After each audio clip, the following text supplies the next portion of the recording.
एक बात हमेशा याद रखना, दुनिया की कोई भी परेशानी आपकी हिम्मत से बड़ी कभी नहीं हो सकती। नमस्कार दोस्तों, मैं ज्योतिष आचार्य वासुदेव मिश्रा आपका अपने चैनल मिरेकल ऑफ एस्ट्रोलॉजी में हार्दिक स्वागत करता हूं। दोस्तों, आज का यह ज्योतिष का कार्यक्रम आप लोगों के लिए यानी कि वृश्चिक राशि वालों के लिए बेहद ही ज़्यादा खास और विशेष कार्यक्रम साबित होने वाला है। आज हम बात करेंगे न्याय और कर्म फलदाता शनिदेव के अस्त गोचर प्रभाव के बारे में। जी हाँ, कर्म फलदाता शनिदेव अपनी वर्तमान मूल त्रिकोण राशि कुंभ राशि में ही गोचर करते हुए 16 फरवरी 2024 को सूर्य के प्रभाव से अस्त हो चुके हैं और आने वाले 25 मार्च 2024 तक इसी अस्त अवस्था में गोचर करते हुए आपको परिणाम प्रदान करेंगे। उसके पश्चात पुनः उदित हो जाएंगे। देखा जाए तो किसी भी ग्रह का सूर्य की रश्मियों के द्वारा अस्त होना ठीक नहीं माना जाता, लेकिन शनिदेव का अस्त होना आपके लिए किसी वरदान से कम साबित नहीं होगा। इसके पीछे कारण भी है। पहले तो शनिदेव अभी खुद की मूल त्रिकोण राशि कुंभ राशि में गोचर कर रहे हैं और ऊपर से उनकी जो दूसरी राशि है मकर राशि, उसमें मंगल अपनी उच्च अवस्था में गोचर कर रहे हैं और देवगुरु बृहस्पति के साथ गोचर कुंडली में शनिदेव तीसरे 11वें का कॉम्बिनेशन बनाए हुए हैं। फलतः शनि का यह अस्तकाल आपके लिए किसी अभिशाप नहीं बल्कि किसी वरदान से कम नहीं होगा। तो ऐसे में बड़े विस्तार के साथ जानने का प्रयास करेंगे कि शनिदेव का यह अस्त गोचर आपको किस प्रकार से परिणाम प्रदान करेगा। जी हाँ, इस अस्तकाल के दरमियान आपके जीवन में कौन कौन से बड़े परिवर्तन हो सकते हैं, किन किन क्षेत्रों में आपको विशेष तौर पर लाभ की प्राप्ति होगी, तो वहीं इस समयावधि में किन किन बातों का आपको विशेष रूप से ध्यान रखना है। साथ ही साथ शनिदेव के इस गोचर प्रभाव को और ज़्यादा बेहतर और सकारात्मक परिणाम देने वाला बनाने के लिए कौन सा उपाय आपको करना चाहिए, इन तमाम प्रकार के प्रश्नों के उत्तर आज के इस ज्योतिष के कार्यक्रम में आपको बताएंगे। इसलिए कार्यक्रम को बिना मिस किए अंत तक देखने का प्रयास कीजिए। और अगर आप अपनी जन्म कुंडली पर हमसे परामर्श लेना चाहते हैं तो डिस्क्रिप्शन बॉक्स में और वीडियो के अंदर आपको हमारा व्हाट्सएप नंबर मिल जाएगा, जहां से आप व्हाट्सएप करके अपनी जन्म कुंडली का विस्तार पूर्वक विश्लेषण करवा सकते हैं। वैसे देखा जाए तो शनिदेव का अस्त होना अन्य ग्रहों के अस्त होने की अपेक्षा थोड़ा बढ़िया ही होता है। इन्हें मूल रूप से कर्म फलदाता कहते हैं, जो हर किसी को उनके कर्मों के आधार पर परिणाम प्रदान करते हैं। जन्म कुंडली में शनिदेव बली हो तो ऐसा जातक अपने जीवन में अनुशासित होकर न्यायप्रिय तरीके से जीवन जीता है। बलवान शनि व्यक्ति को उसके जीवन में मर्यादा में रहकर सभी कार्यों को करने के लिए प्रेरित करते हैं और ऐसा व्यक्ति मर्यादा में रहते हुए सभी कार्यों को बड़ी सहजता और सरलता के साथ पूरा करता है और हमेशा ऐसे लोगों का कार्य निरर्थक नहीं होता, यानी कि किसी न किसी के लिए प्रॉफिटेबल होता ही है। इसके अलावा शनिदेव जब कुंडली में बलवान होते हैं तो व्यक्ति के निर्णय लेने की क्षमता काफ़ी मजबूत होती है। ऐसा व्यक्ति बड़ी सहजता और सरलता के साथ बड़ा बड़ा डिसीजन ले सकता है। साथ ही देखा जाए तो शनिदेव के बलवान होने से व्यक्ति के जीवन में कर्म और आय की चिंता नहीं होती, क्योंकि काल पुरुष की कुंडली में शनिदेव कर्म और आय पे अपना अधिकार रखते हैं। ठीक इसके विपरीत अगर कुंडली में शनिदेव कमजोर हो तो व्यक्ति अपने जीवन में कई प्रकार की परेशानियों से घिर जाता है।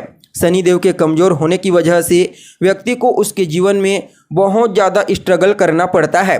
उसके बावजूद किसी भी फील्ड में कोई विशेष सफलता की प्राप्ति नहीं हो पाती और उसके निर्णय लेने की क्षमता भी कमज़ोर होती है। इसलिए चाहे गोचर कुंडली हो या फिर जन्म कुंडली, शनिदेव का बलवान होना बेहद ही ज़्यादा जरूरी माना जाता है। देखा जाए तो आप लोगों के लिए यानी कि वृश्चिक राशि वालों के लिए अभी गोचर कुंडली में शनिदेव आपके चौथे भाव में गोचर कर रहे हैं और चौथे भाव में 10वें कर्म भाव के स्वामी सूर्य के द्वारा अस्त हो चुके हैं। तो ऐसे में चौथे भाव में दो केंद्र के स्वामी का आपस में एक साथ इकट्ठा होना कहीं ना कहीं यह एक प्रकार से राजयोग का निर्माण करेगा।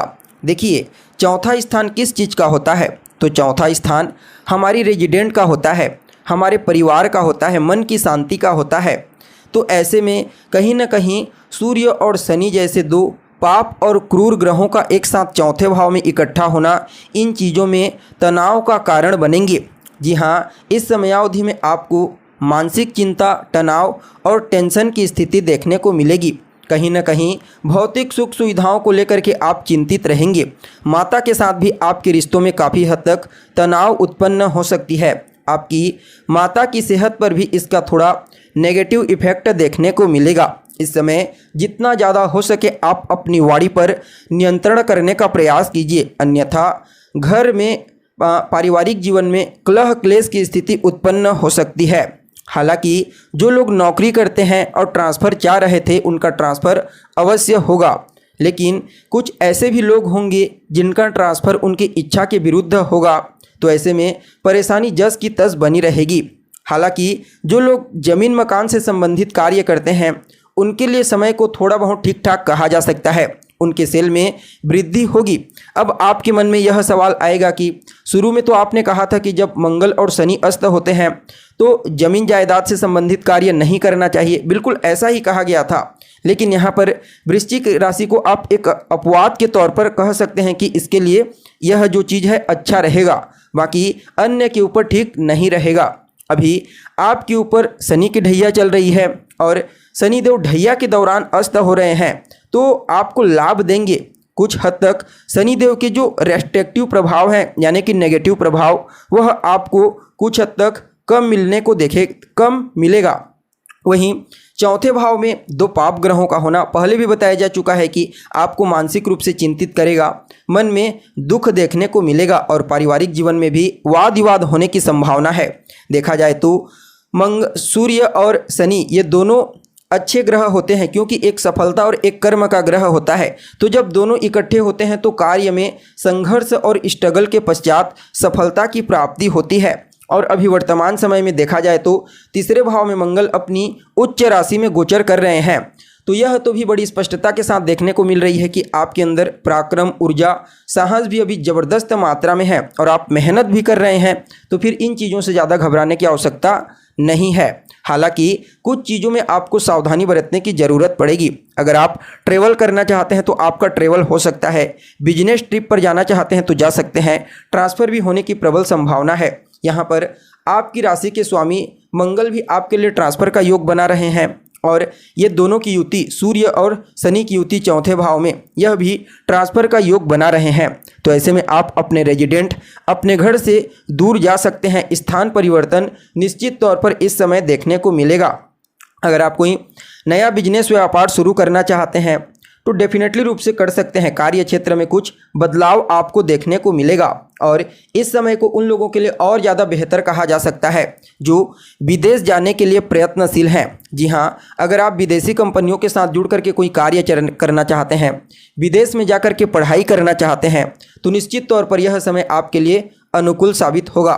बाकी समय को और बेहतर बनाने के लिए हनुमान जी के शरण में चले जाइए। जी हाँ, विशेष रूप से मंगलवार के दिन हनुमान जी के मंदिर में जाकर के उनका दर्शन करें और वहीं पर बैठ करके या तो हनुमान चालीसा का पाठ कीजिए या फिर हनुमान जी के बीज मंत्र का 3 माला या फिर 5 माला जाप कीजिए और रोजाना अपने घर के पूजा स्थान पर दशरथ कृत शनि स्तोत्र का पाठ कीजिए। इससे आपको काफ़ी हद तक लाभ मिलेगा।